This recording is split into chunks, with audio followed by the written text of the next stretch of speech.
With the Yankees on the verge of a playoff berth and the game starting to matter even more down the stretch, Joe Girardi must consider demoting Dellin Betances from the 8th inning setup role. Betances was dreadful in the Bombers' 2-1 nail-biting victory over the Twins on Monday at the stadium, retiring only one of the 4 batters he faced, and leaving the suddenly confident and overpowering Aroldis Chapman to clean up the bases-loaded mess he'd created. Since throwing an immaculate inning on September 2, Betances has allowed 12 base runners, including 2 HR, 6 BB and 1 HBP, and surrendered a walk-off homer to Manny Machado over his last 7 appearances while pitching to a 9.53 ERA over that span, 5.2 IP. We have to get him straightened out because he's really important to us moving forward, Girardi said after the Yankees increased their AL wildcard lead on the Twins to 5 games. And Girardi didn't sound hesitant to make a move if need be. After all, he demoted Chapman from the closer's role back on August 19, which produced positive results. Now, it's Chapman who has his control and command, and Betances who makes you feel about as confident as Eli Manning feels in front of his offensive line. You like to have roles, but if you have to make some adjustments, you make them.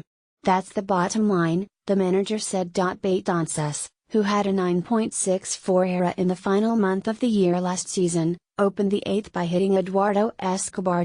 After Jason Castro produced a successful sacrifice bunt, Betances walked Max Kepler and threw a wild pitch, allowing the runners to advance to second and third. He then walked Brian Dozier, forcing Girardi to turn to Chapman. Betances was booed off the mound. I yanked too many pitches. My timing was off. I can't keep giving free passes. They've been hurting me all year. I have to be better, Betances said. I know I can be better. I have to keep my concentration and make sure I repeat my delivery. It's been inconsistent, and it's costing me. Asked about the possibility of being demoted, Betances replied, I'm going to pitch whenever my name is called upon. I have to be ready. I've felt better. I have to put this one behind me. Thank God we got the win. Chapman proceeded to strike out Joe Mauer with a 102.7-mile-per-hour fastball and got Byron Buxton to fly weakly to right to end the threat.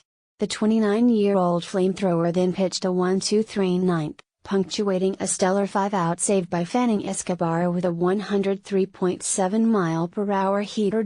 This month, the $86 million man has retired 21 of the 25 batters he's faced, throwing 7 scoreless innings in 6 appearances. He credited his coaches and teammates for helping him regain his dominance on the mound.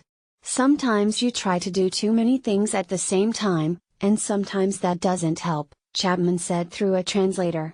I think at that time I was trying too many things mechanically or gripping the ball a different way.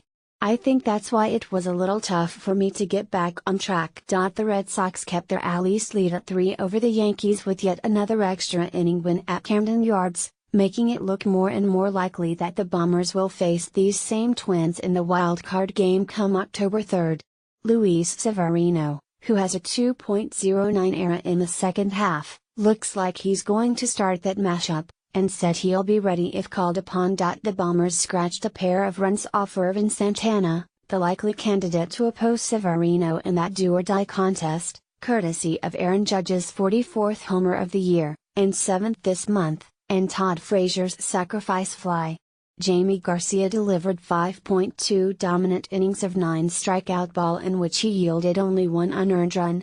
No problems when Girardi took the ball this time around. David Robertson got the next 4 outs to increase his consecutive scoreless inning streak to 12 before Betances struggled and Chapman saved the day. Girardi is absolutely right that the Yankees need to get Betances fixed, and by no means should they give up on the 4-time All-Star, who has been extremely valuable to the franchise, especially when Chapman was injured and then demoted. But for now, the 8th should belong to D-Rob, at least until Betances gets back on track.